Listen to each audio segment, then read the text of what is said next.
Hello, everybody. I posted some really hard studies last week, a couple of them, and here comes a third one because this is also really, really tough. But it's brilliant and beautiful, so it's really worth looking at this video, I think. So, white to move and win here. Our pawn is one step away from promotion, which means black will have to sacrifice his bishop on that. The problem, of course, is especially this pawn. It's very hard for us to stop it with our bishop, and yet we have to try, and we have to find some way to win this in total. So I would say look at this in segments. First, try to find the first few moves and the right strategy to get started, and then there will be a lot more chances to pause later on to analyze new situations when they arise. So start now and see if you can find the first couple of moves, three, four of them, and then we take it from there. Go ahead. Okay, welcome back.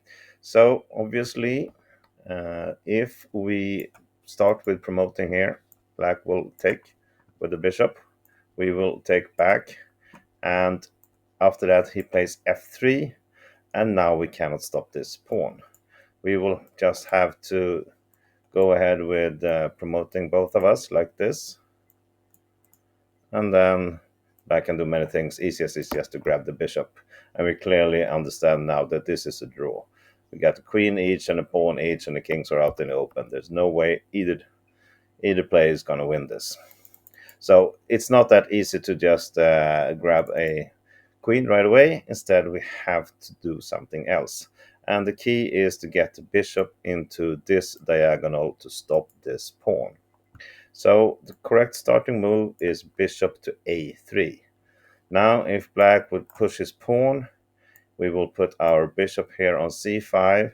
And when we get this pawn under control, next move we can just get a promotion here, get the bishop, and then put our next pawn up here. So it's not that hard if black doesn't play a good move. Now he wants to stop us to come to c5. He can play king d4, but then we will settle with coming to b4 instead with the bishop, and then go down to e1, and we will still stop this pawn. So black will instead play the king to c4. So this is the first couple of moves that we look at. And now is the question on how white should continue from here, because black is blocking these two squares and really want to make way for his own pawn. So we now have to find a new strategy from here. And if you haven't seen further than this, then it's a new chance to pause the video now. Go ahead. Okay, welcome back. Well, if we go back to c1, black king will go back to d3, and we're all over from the beginning. So we have to do something else. And now we're going to focus on taking this bishop out of play. So what we continue with here is playing the bishop to e7. That's the only move that's going to win this. Apart from setting up a little attack, we are also threatening to take here and then put the bishop on h4 after that. So black will push his pawn to f3. Now we cannot take here because we will not have enough time to stop the f-pawn. Instead, we have to go ahead with our planned attack. And it's a beautiful move, and I hope you saw it because it's right here. Bishop d8. We are attacking this bishop. If it grabs our bishop, then we get the chance to get a queen. We will have time to stop this pawn, and it's a pretty easy win for us after this. So black will not waste time. Perhaps he wants to get a tempo by just ignoring this and playing f2 himself. Then we will promote both of us like this. But look at the position now and the material. We have a bishop up, we are pawn up, everything is covered. Perhaps black will give a check here. We put our queen in between, and the material, it will be enough for us to win. We can put the king somewhere up here perhaps and push this pawn This will be a clearly winning position for white. So black cannot do that from here. He cannot ignore this threat.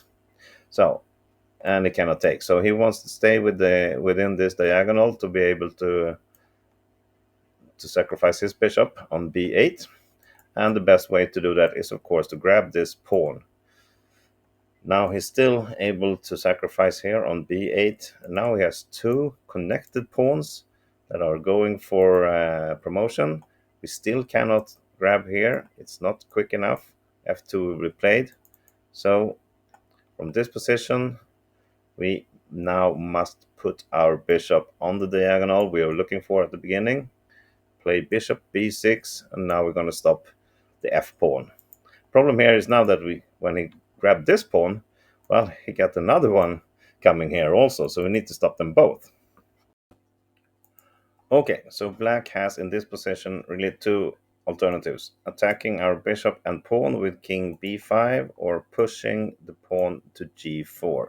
They're going to lead to the same position and variation. So let's look at the main variation, which is king b5. Either if he goes here or if he plays g4, there's only one move here for white that continues to have a winning position. So here's another chance for you to pause the video and see if you can find that move. Okay, here we go. We must push the pawn to a6. We want it covered by our king, so we got our bishop free to work through this position here on this diagonal, and we don't want to lose this pawn. So either if we started with king b5 and then played g4, or other way around, we would have reached this position anyway. So here we go. And now the thing is, if black pushes the pawn to g3, then he blocks his bishop in, so that will give us a chance to promote ourselves. So now we move our bishop, so we can look at also stopping this pawn. If the bishop moves somewhere here, it's perfect to have our bishop on b2. So we play it here. And now what happens? Well, if he pushes g3 as said, then we will promote with a check also, and we got everything covered here, so that's of course an easy win.